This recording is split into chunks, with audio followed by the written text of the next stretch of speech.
اعوذ باللہ من الشیطان الرجیم۔ بسم اللہ الرحمن الرحیم۔ شروع اللہ کے نام سے جو بڑا مہربان نہایت رحم والا ہے۔ السلام علیکم ورحمۃ اللہ وبرکاتہ۔ پیارے ناظرین، اگر آپ ہمارے چینل پر فرسٹ ٹائم آئے ہیں یا ہمارا چینل سبسکرائب نہیں کیا ہوا تو ہم آپ سے تہہ دل سے ریکویسٹ کرتے ہیں کہ چینل کو سبسکرائب کر دیں تاکہ تمام ویڈیو کا نوٹیفیکیشن سب سے پہلے آپ تک پہنچ سکے۔ مدینہ منورہ میں آمد کا واقعہ حصہ اول۔ آپ صلی اللہ علیہ وسلم نے ارشاد فرمایا، ایک برتن لاؤ۔ حضرت ام مبعد رضی اللہ تعالیٰ عنہ ایک برتن اٹھا لائیں۔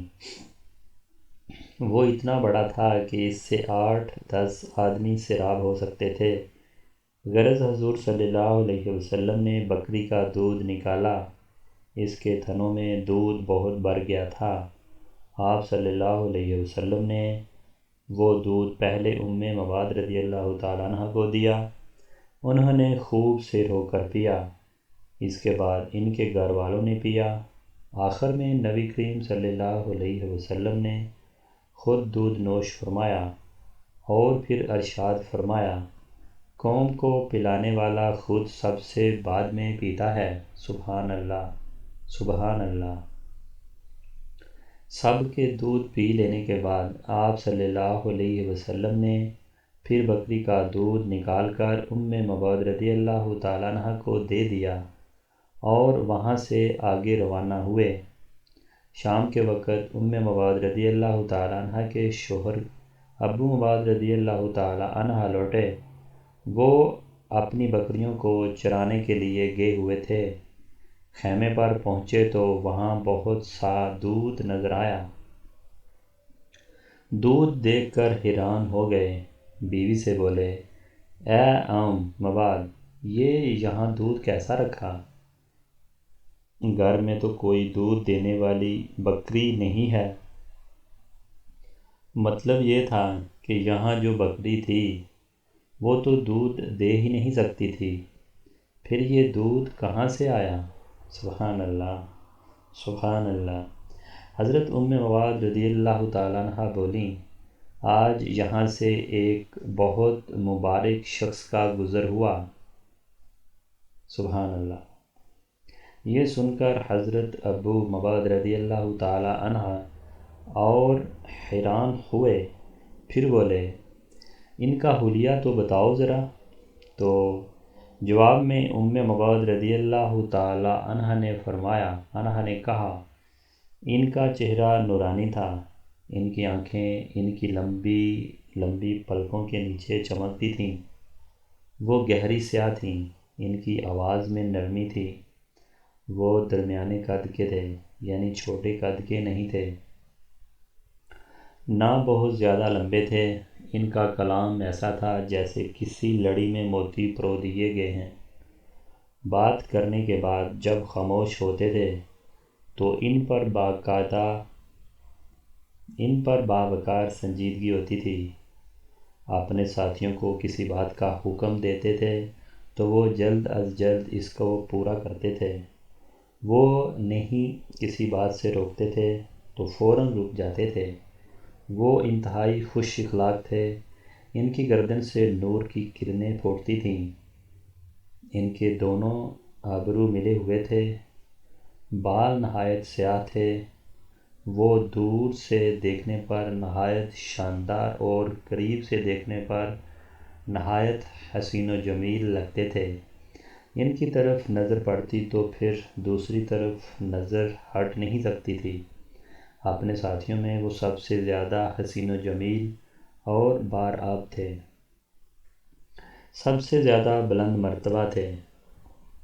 حضرت ام مبعد رضی اللہ تعالیٰ عنہ کا بیان کردہ حلیہ سن کر ان کے شوہر بولے، اللہ کی قسم، یہ حلیہ اور صفات تو انہی قریشی بزرگ کی ہیں۔